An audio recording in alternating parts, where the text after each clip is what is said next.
zangu katika imani, wakati mwingine kati yetu sisi zile ikhtilafu na tofauti zinazotokea inaweza ikawa ni sababu imevunjwa heshima yako, inaweza ikawa umekosewa adabu, inaweza ikawa umeumizwa na ndugu yako.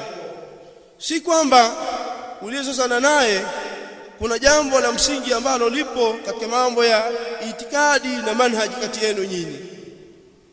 Sasa dini yetu sisi kwa ajili ya umuhimu wa umoja na ubaya wa furuka kati yetu sisi, kuna wakati yule anayetambua na kujitambua, basi mambo haya inabidi ayaweke pembeni wakati mwingine, kwa ile nafasi ya umoja na nguvu inayopatikana katika ule umoja na madhara ya utengano na mfarakano. Basi wakati mwingine kuna mambo ambayo hayagusi itikadi na manhaji ukayasamehe na ukayaacha, na hili haliafikishwi nalo isipokuwa ni yule Allah Ta'ala amemrahamu na kumtakia kheri. Baadhi ya mambo inabidi yasamehewe kwa ajili ya kuchunga umoja na safu yetu sisi, na hii ni fikhi ambayo itakana tuwe nayo sisi, kwa sababu kuna baadhi ya watu anaweza akakerwa, akachukizwa, akaamua kuipasua safu ya Waislamu, akaamua kuvunja umoja wa as-salafiyin au waliopo katika kituo chao, akawababaisha ikhwa na Waislamu kwa ujumla. Lakini lau angelifahamu hili, angefahamu kwamba heshima yangu si ghali kuliko umoja wa Waislamu. Lidhalika hakuna kitu ambacho kinaitwa wacha mimi nikakae mahala nitafundisha peke yangu, nitajenga msikiti wangu kule, nitajitenga, nitafanya dawa peke yangu. Mtume wetu sallallahu alaihi wa alihi wasallama katika hadithi ambayo ameitaja al-Imam Muslim katika sahihi yake, hadithi ya Abi Huraira radhiyallahu ta'ala anhu, anasema inna Allah ta'ala yarda lakum thalatha wa yaskhatu lakum thalatha. Yarda lakum an ta'buduhu wa la tushriku bihi shay'a wa an ta'tasimu bihablihi jami'an wa la tafarraqu. Alhadith, Allah subhanahu wa ta'ala anaridhia kwenu nyinyi vitu vitatu na anachukia juu yenu vitu vitatu. Anaridhia juu yenu mkamwabudu yeye Allah subhanahu wa ta'ala peke yake na msimshirikishe na kitu chochote kile, na anapenda na kuridhia juu yenu mkashikamana katika dini yake, katika kamba yake nyote, wala msifarakiane. Hadithi hii ni hadithi ambayo inahimiza Waislamu kwa kitu kimoja na kuondoa zile tofauti ambazo zipo baina yao, muda wa kuwa dawa yao ni moja na mapito yao ni mamoja, misingi yao ni mimoja, hawajatofautiana katika misingi yao.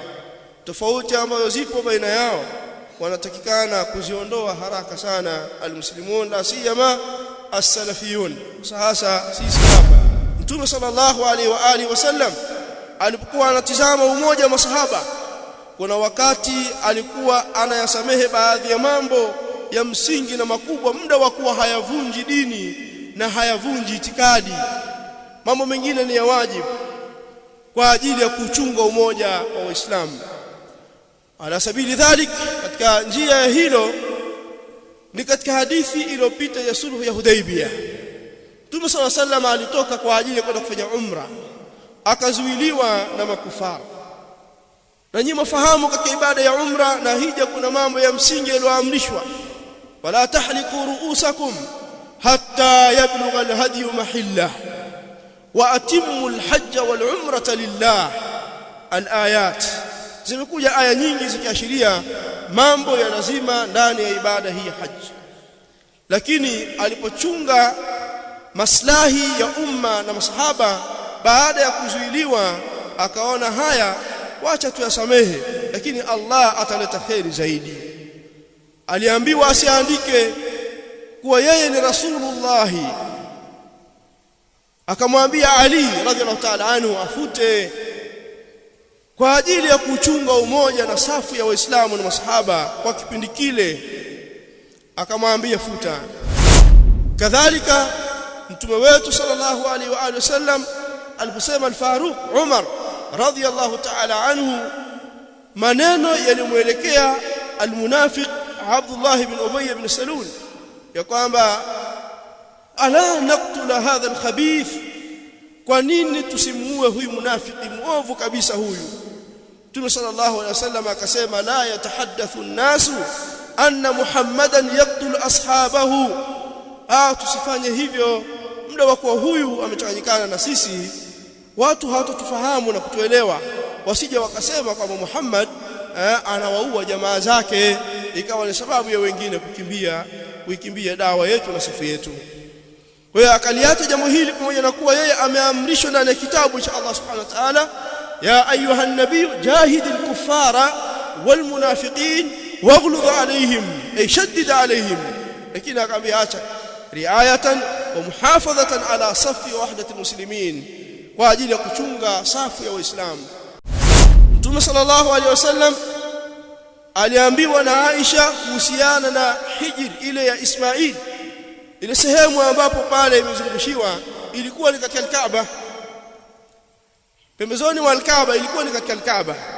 Akaambiwa na Aisha, ala taruddaha ala qawaid Ibrahim, kwa nini usirejeshe hii al-Kaaba ukaiingiza hii hijr kama ilivyokuwa katika asasi ya Ibrahim, katika msingi wa Ibrahim alayhi salatu wasalam? Kwa nini usifanye hivyo ya Rasulullah? Qala laula hidithanu qaumik bil kufr la fa'altu dhalik. Asema Mtume sallama, lau si ugeni wa jamaa zako na ndugu zako na watu wako kwamba wametoka kwenye kufuru hivi karibuni, ningelifanya hilo. Akilifanya hilo linaweza kuchangia furqa na ikhtilafu na tofauti, na wengine wakaiacha safu ile. لن يصلح آخر هذه الأمة إلا بما صلح به أولها.